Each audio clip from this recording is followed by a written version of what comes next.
ఎరుకుల కులస్తులు రాజకీయ పరంగా అణిచివేతకు గురవుతున్నారని, ఎరుకుల కులస్తులు ఐక్యంగా తమ హక్కులను నిలబెట్టుకునేందుకు కృషి చేయాలని జిల్లా ఎరుకుల కుల సామాజిక వర్గ సంఘం కాకినాడ జిల్లా అధ్యక్షులు మానిపాటి రామకృష్ణ, ఎరుకుల కుల నాయకులు సింగం వీర రాఘవులు, సింగం కొండరాజు పిలుపునిచ్చారు. పిఠాపురం జిల్లా ఎరుకుల కుల సామాజిక సంఘం ఆధ్వర్యంలో ఎరుకుల కుల ఆత్మగౌరవ సభ జరిగింది. ఈ సమావేశానికి ముఖ్య అతిథిగా జిల్లా అధ్యక్షుడు మానుపాటి రామకృష్ణ హాజరయ్యారు. ముందుగా ఎరుకుల కులస్తుల సమస్యలపై సమావేశంలో మాట్లాడారు. అనంతరం జిల్లా అధ్యక్షుడు మానిపాటి రామకృష్ణను ఎరుకుల కులస్తుల సంఘం ఆధ్వర్యంలో ఘనంగా సత్కరించారు. ఈ సందర్భంగా జిల్లా అధ్యక్షుడు మానిపాటి రామకృష్ణ, ప్రధాన కార్యదర్శి సింగం వీర రాఘవులు, సింగం కొండరాజు మీడియాతో మాట్లాడారు. కార్యక్రమంలో మాసిగిరి రాంబాబు, అమలదాసు దుర్గాప్రసాద్, సింగం సత్యనారాయణ తదితరులు పాల్గొన్నారు. నియోజకవర్గంలో ప్రతి గ్రామంలో ప్రతి మండలంలో ఎరుకుల సామాజిక వర్గం అనేది ఒక వర్గం ఉంటుంది. వాళ్ళకి రాజకీయం తరపున కానీ ఉద్యోగాల తరపున కానీ ఎక్కువగా ప్రోత్సాహం లేకుండా పోతుందండి. ఎందుకంటే ఊరికి 1-2 కుటుంబాలు ఉంటున్నాయి. వాళ్ళ వల్ల సరిగ్గా రాజకీయంలో అవకాశాలు తక్కువ ఉంటున్నాయి. అలాగే మండలాల్లో హెడ్ క్వార్టర్స్లో కూడా ఒక 40-50 కుటుంబాలు ఉన్నాయి. వాళ్ళకు కూడా రాజకీయంలో తక్కువగా ఉన్నాయండి. అయితే ఇంకో విషయం ఏంటంటే ఎస్టీ వర్గం అంటే ఎక్కువగా అర్బన్ ఏరియాలో ఉండేది, అర్బన్ అనగా మైదాన ప్రాంతాల్లో ఉండేది ఎరుకుల సామాజిక వర్గం ఎక్కువ ఉంటుందండి. ఈ ఎరుకుల సామాజిక వర్గానికి రాజకీయంగా ఎదుగుదల లేదు, ఉద్యోగపరంగా ఎదుగుదల లేదు. ఎందుకంటే ఎక్కువగా ఫేక్ సర్టిఫికెట్ల మీద ఉద్యోగాలు పొందుతూ రాజకీయ లబ్ధులు పొందుతూ మరి సమాజాన్ని వెళ్తున్నారండి.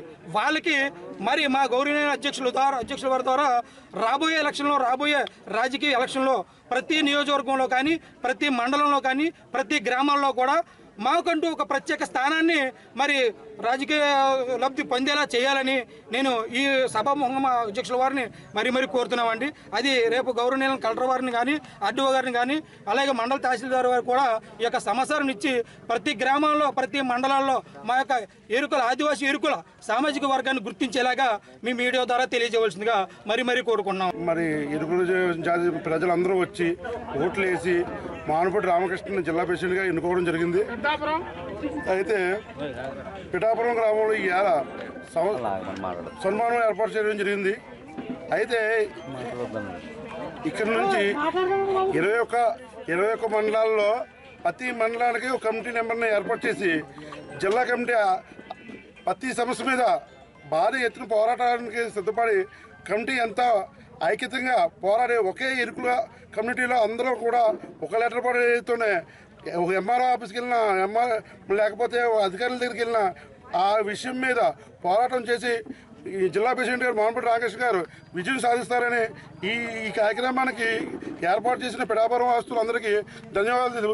తూర్పుగోదావరి జిల్లా ఉమ్మడి జిల్లా ఉన్నప్పుడు నేను ప్రెసిడెంట్గా కొనసాగాను. ఇప్పుడు జిల్లా ఇడిపోయిన తర్వాత మళ్ళీ కాకినాడ జిల్లాకి నన్ను ఎన్నుకోవడం జరిగింది. నేను ఇప్పుడు ఎన్నుకున్న ఈ ఓట్లు వెల్సల్లో ఎన్నుకున్నారు.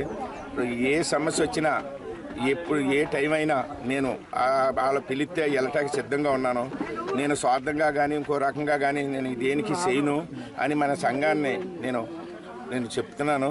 మీరు ఎప్పుడు పిలిచినా నేను సిద్ధంగా ఉన్నాను. కానీ నేను ఇప్పుడు మరీ చెప్తున్నాను, నా మీద ఆరోపణలు వచ్చాయి. ఆ ఆరోపణలను నిరూపించుకోవడానికి నేను సిద్ధంగా ఉన్నాను. నేను నా మీద అదే పేక్ సర్టిఫికెట్లను కానీ ఇంకో రకమైన కానీ డబ్బులకు అమ్ముడైపోయిన కానీ అని అంటున్నారే. మేము మీడియా ముందు నేను తెలియపరుస్తున్నాను. నేను ఎప్పుడు పిలిచినా నేను సిద్ధంగా ఉన్నానని మీడియా ముందు తెలియపరుచు మా సంఘాన్ని అందరికీ ధన్యవాదాలు చెప్తాను.